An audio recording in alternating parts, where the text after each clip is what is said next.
Assalamualaikum warahmatullahi wabarakatuh.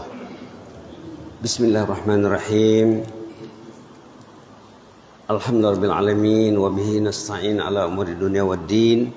Wassalatu wassalamu ala ashrafil mursalin wa ala alihi wa sahbihi ajma'in. Allahumma zidna wa la tanqusna wa akrimna wa la tuhinna wa a'tina wa la tahrimna wa athirna wa la tu'sir alaina wa ardina wa arda'anna. Waqsim lana min khasyatika ma tahulu bihi bainana wa baina ma'siyatik wa min ta'atika ma tuballighuna bihi jannatak wa min al-yaqini ma tuhawwinu bihi alaina masa'ibad dunya wa matti'na bi asma'ina wa absarina wa quwwatina abadan ma ahyaitana waj'alhu al-warisa minna waj'al tharana 'ala man zalamana wansurna 'ala man adana wa la taj'al musibatana fi dinina wa la taj'al ad-dunya akbar hammina wa la mablagha ilmina wala tusallil alaina man la yakhafuka wa la yarhamuna wala ila nari masirana. Alhamdulillah, setiap saat kita membaca alhamdulillah. Alhamdulillah artinya memuji Allah.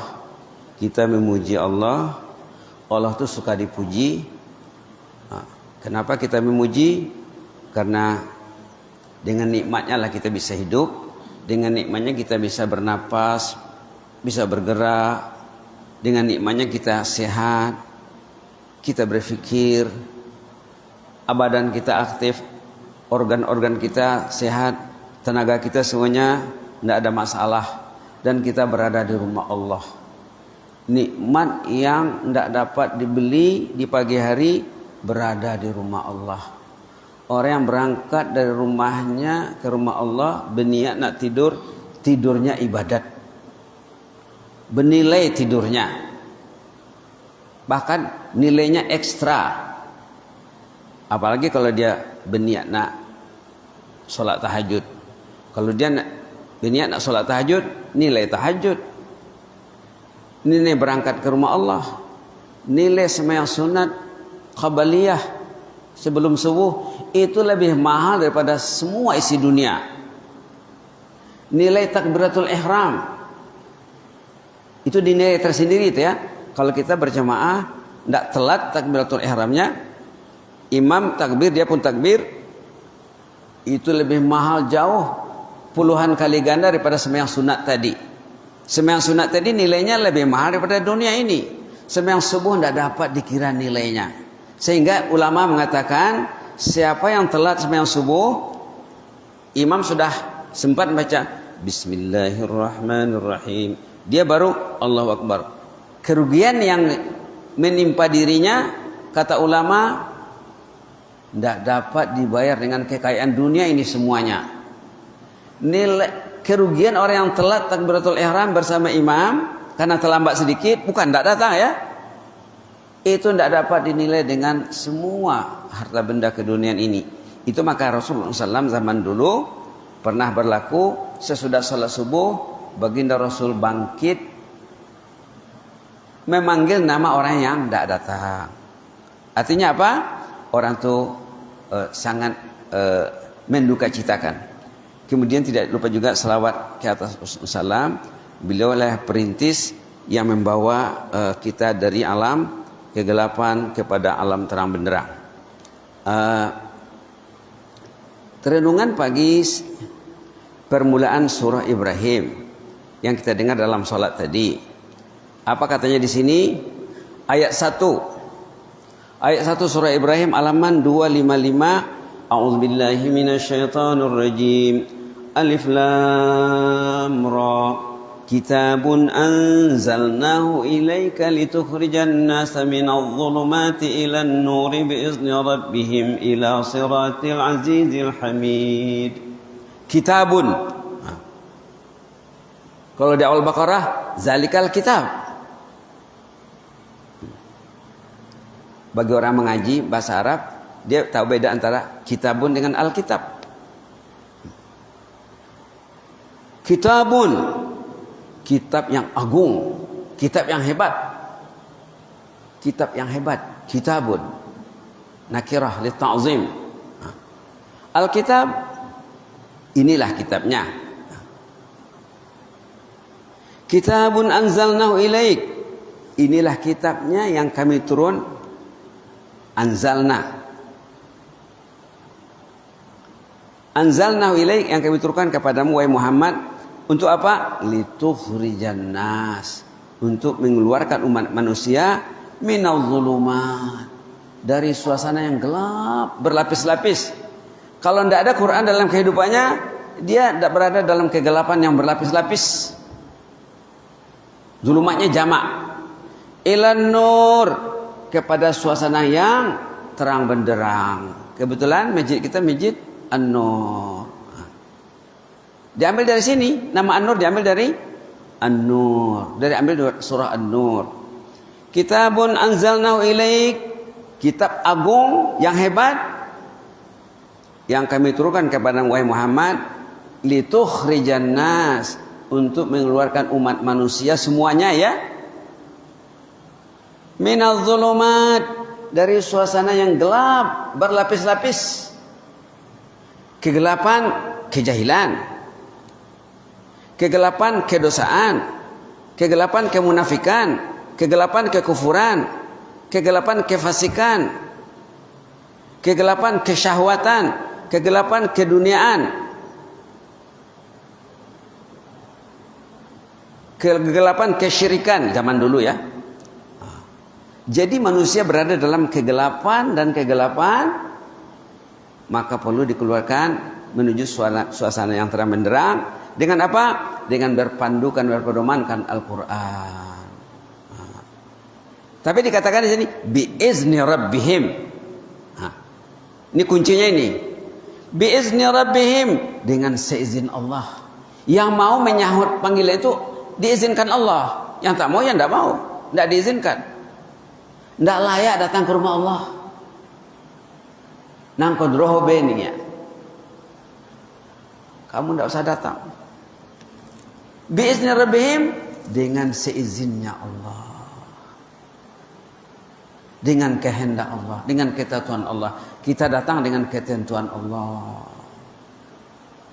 Takut kita ini ya, takut, dan kita bersyukur. Bersyukur kita diizinkan Allah menaiki rumahnya di pagi hari. Ila siratil azizil hamid, untuk menuju siratal mustaqim. As-sirat, jalan. Yang kita minta dalam ihdinas siratal mustaqim. Di sini dia bilang siratil azizil hamid, jalan Allah yang maha agung, yang maha terpuji. Apa itu? Ad-dinul Islam, agama Islam lah. Yang kita minta dalam salat, ihdinas siratal mustaqim, bimbinglah kami menempuh jalan yang baik ya Allah. Macam mana mau dibimbing? Ya selalu duduk dalam majelis ilmu, selalu pencerahan, selalu pengisian. Kalau tidak terisi. Sekarang orang tidak peduli. Sekarang orang tidak peduli, apalagi yang dirintangi dengan media-media yang menjauhkan dirinya daripada Allah, yang membawa kegelapan demi kegelapan. Subhanallah.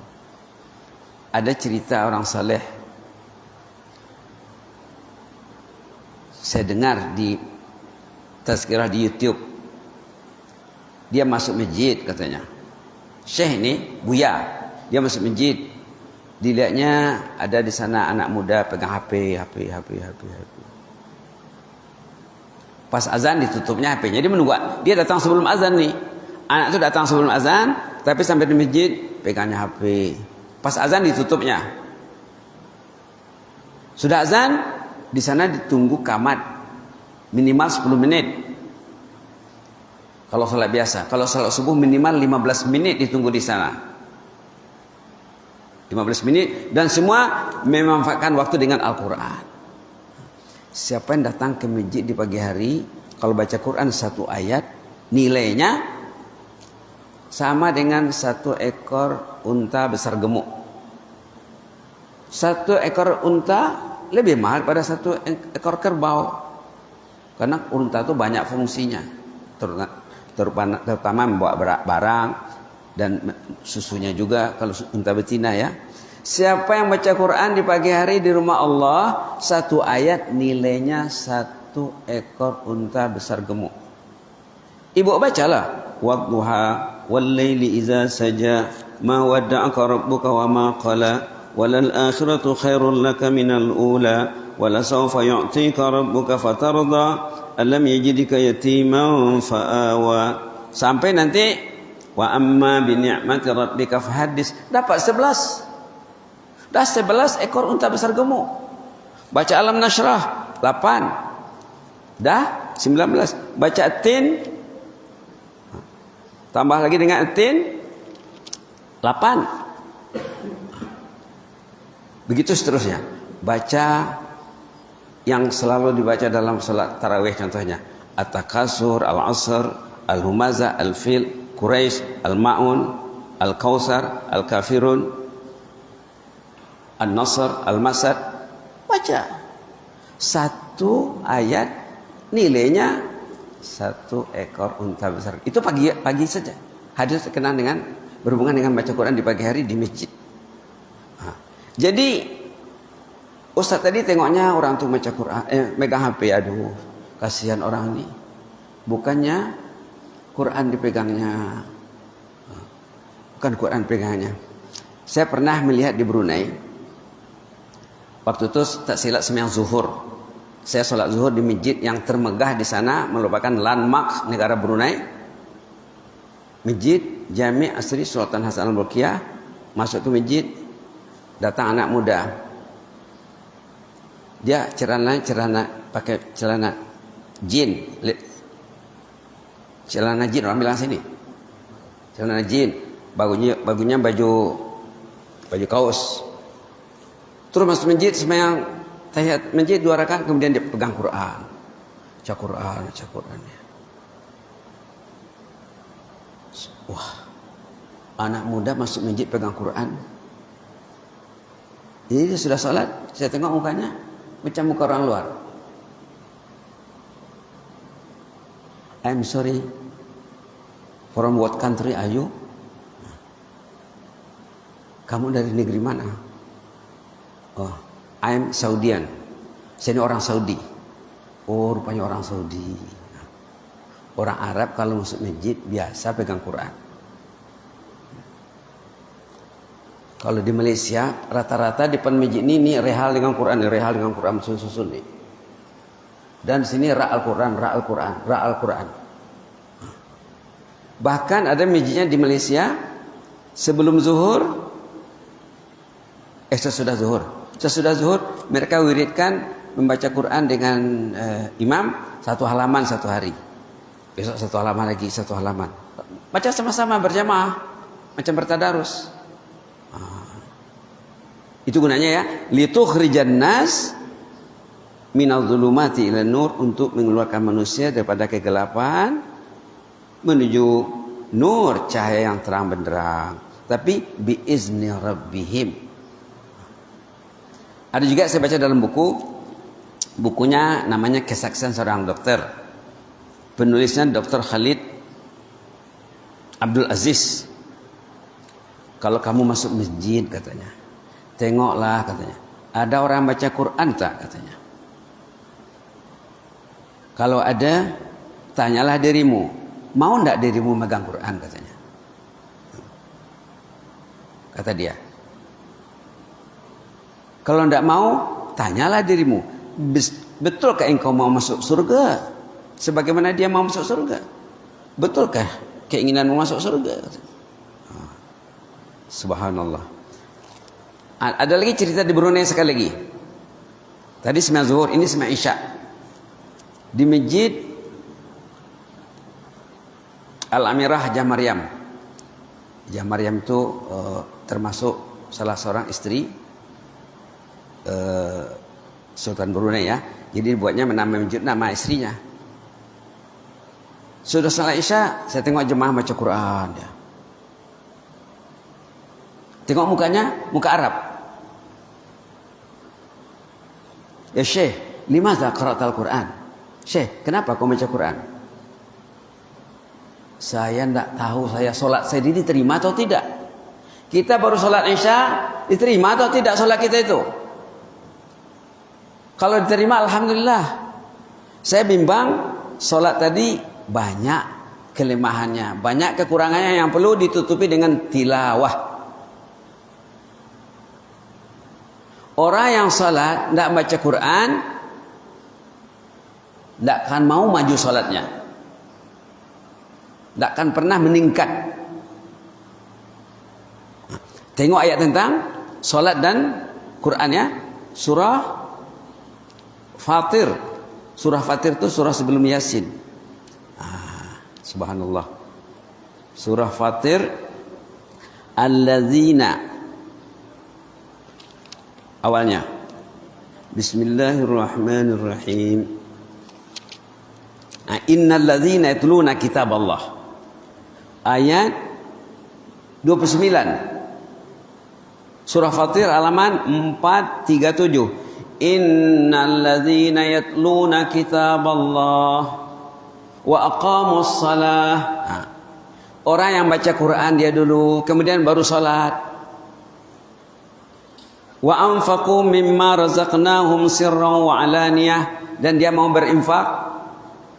Masjid kita menunggu uluran tangan ya. Masjid kita menunggu uluran tangan. Baca Quran dia, salat dia, kemudian berinfak. Sirran wa alaniyah, berinfak secara tersembunyi ataupun terang-terangan.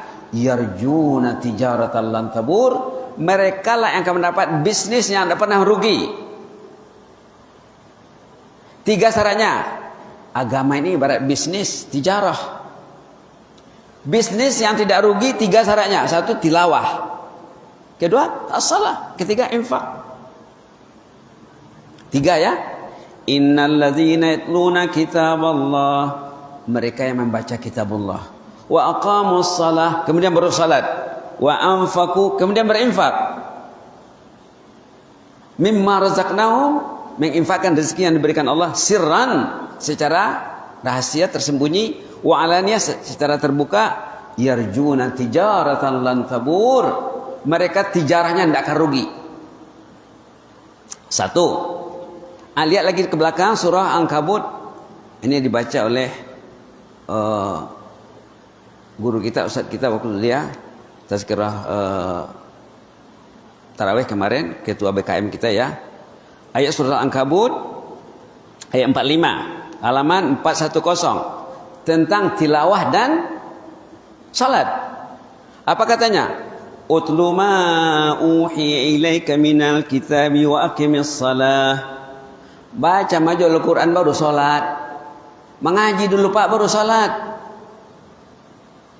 Inna salata tanha anil fahsya'i wal munkar. Itulah salat yang akan mencegah daripada fahsya dan mungkar. Kalau salat saja dia tidak akan mencegah. 2 ya. Utlu, itu perintah. Orang ngaji Arab fil amar. Tadi fil mudhari. Yatlu, mudhari artinya terus menerus. Sadadion cogot, lusa dan seterusnya. Utlu ma uhilaika, baca dulu Quran. Minal kitab, kitabullah, wa aqimis salah. Kemudian baru salat. Kalau bapak tidak mau pegang Quran, bapak salat tidak akan meningkat salat bapak, karena tidak memenuhi syarat. Macam kita pergi ke puskesmas, pergi ke klinik, ke rumah sakit, hospital, dikasih dokter ini obatnya. Diambilnya 1 saja, tidak akan mempan. Utlu ma uhiya ilaika minal kitab, baca kitabnya, wa aqimis salah. Orang kita selalu namanya innas salata tanha 'anil fahsya'i wal munkar. Sebelumnya tidak dilihat. Ambil tengah-tengah saja. Baca ayat, jangan ambil sekerat, sepotong. Baca dari awal. Utlu ma uhiya ilaika minal kitabi wa aqimis salah. Innas salata tanha 'anil fahsya'i wal munkar wa la dzikrullahi akbar wallahu ya'lamu ma tasna'un. Ini innas salata. Salahnya macam mana? Salah yang ada tilawahnya. Salah yang ada Qur'annya. Kalau kita lihat ke awal Baqarah, sebelum salat, ayat pertama tentang salat di awal Baqarah, wa yuqimunas salah. Tapi sebelum itu apa? Zalikal kitab dulu. Zalikal kitabu la raiba fi hudal lil muttaqin. Satu, tenang. Alladzina yu'minuna bil ghaib, baru iman kepada yang gaib, baru wa yuqimunas shalah. Di sini dua sebelum salat itu. Pertama Quran, kedua iman kita kepada yang gaib. Baru wa yuqimunas shalah. Nanti ada syarat-syarat yang lain, nanti di akhirnya baru ulaika humul muflihun. Ini mengaji tafsir sikit-sikit Pak ya. Mengaji tadabbur namanya ini. Jadi sempatkanlah jadi baca Quran. Satu halaman dulu, dua halaman, satu halaman, dua halaman. Kemudian ditingkatkan. Subhanallah. Kemarin kan ada cerita kita tadi malam. Cerita kita tadi malam tentang apa? Tentang orang yang tidak ingat dia nak mati.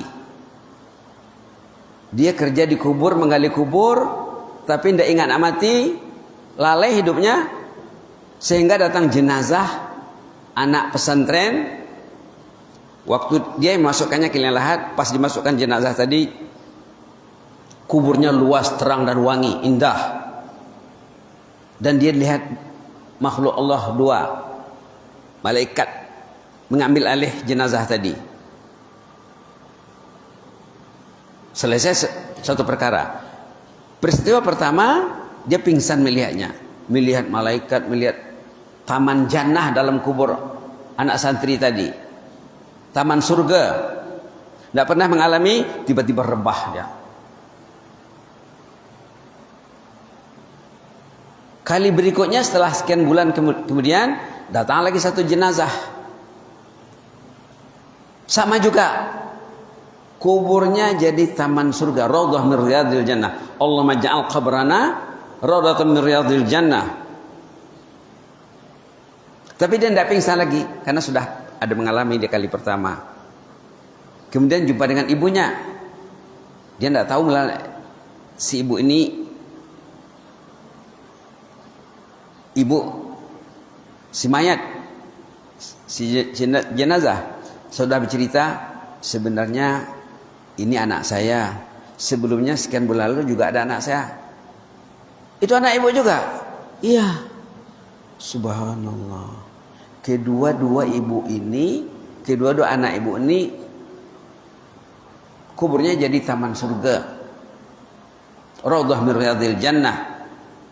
Baru dia tanya, apa kerjanya? Apa kelebihan anak ibu yang dua ini? Yang pertama katanya dia meninggal waktu belajar di pondok. Pendek usianya, meninggal dia. Yang kedua, dia tukang kayu, tukang rumah. Tukang buat rumah. Bukan belajar, tapi dialah yang membelanjai adiknya sekolah di pondok. Kalau ada anak ibu, anak bapak sekolah di pondok, bimbing baik-baik, bapak mudah nak ke jannah insyaallah. Karena siapa yang belajar itu, wa man salaka tariqan yaltamisu fi ilman sahhalallahu lahu bihi tariqan ilal jannah. Jadi apa maksudnya? Kita mesti belajar. Jadi bapak yang penggali kubur tadi, tinggalkannya kubur, pergi cari buya. Ada satu masjid di Damsik, namanya Masjid Taubah. Jumpa buya, saya mau belajar, ajar saya dong. Loh, bapak sudah hampir 50 tahun baru mau belajar? Iya, selama ini saya tidak nampak hakikat kehidupan ini. Setelah saya mengalami dua peristiwa penting, waktu membaringkan jenazah di dalam kubur, ternyata orang yang belajar ilmu ini mulia orangnya. Sekarang saya mau belajar dari alif, dari A, belajar dekat 50 umurnya jadi syekh dia. Nah, kemarin kan sudah dibagikan. Kalau belum dapat tadi malam masih ada di sini ya. Dia jadi syekh, namanya Syekh Abdurrahman Al-Haffar. Al-Haffar itu artinya penggali kubur. Jadi marga jadi sini, jadi suku dia. Banyak di sana keluarga Al-Haffar. Dia jadi ulama dan dia melahirkan ulama dan ulama, anak cucunya ulama. Terkenal di sana di Syria, di Damsyik. keluarga suku Al-Hafar yang jadi ulama. Kapan dia belajar? Sudah dekat 50 tahun umurnya. Alhamdulillah ya. Jadi kita kena belajar lah Pak ya.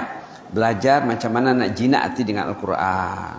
Supaya nanti di hari kiamat, dalam hadis dibilang, kalau kita orang yang mencintai Al-Quran, nanti di hari kiamat saat kita menghadap Allah, Quran ada di samping Bapak. Allah menanya Bapak, Allah menanya Ibu, Quran yang jawab. Kalau Bapak termasuk pencinta Al-Quran, Quran menjawab pertanyaan Bapak. Sudah dijawab 3-4 pertanyaan, lalu Allah mengatakan, oh ini orang Al-Quran ini Bapak Al-Quran, ini Ibu Al-Quran, ini keluarga Al-Quran. Lalu kata Allah kepada Al-Quran yang membela Bapak sebagai advokat, lawyer, apa bahasa sininya? Hah? Pengacara. Hah? Sebagai pengacara Bapak ingin dibela oleh pengacara di depan Allah, bacalah Quran. Oh Bapak ini baca Quran ini 2 halaman 1 hari, 3 halaman 1 hari. Lalu Allah mengatakan, sekarang saya serahkan hambaku ini kepadamu. Bilang Allah sama Al-Quran. Lalu Quran yang membawanya ke jannah. Subhanallah. Tiba giliran orang yang tidak ada Quran dalam kehidupannya, begitu juga. Duduklah Quran di sampingnya. Allah tanyalah dia. Oh ini brengsek ini. Ini sialan ini orang ini. Dia tidak baca Quran, istri tidak baca Quran. Satu rumah tidak ada Quran bulan Ramadan.